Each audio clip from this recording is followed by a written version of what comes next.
श्री स्वामी समर्थ. शुभ सकाळ. आजची स्वामी प्रार्थना. शुभ दिवस. हे समर्था, माझ्या जीवनाचा चालक, मालक, पालक तूच आहेस.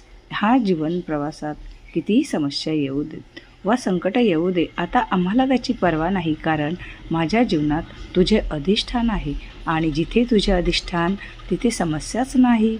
आणि समस्या आलीच तर त्या समस्येचे उत्तर निश्चित आहे, कारण तू स्वतःच एक उत्तर आहे. तू स्वतः समाधान आहेस, तूच आनंद आहेस. हे परम चैतन्य असेच आम्हाला मार्गदर्शन कर, आम्हाला प्रेरणा दे, कारण तू सोडून आम्हाला कोणीच नाही. श्री स्वामी समर्थ.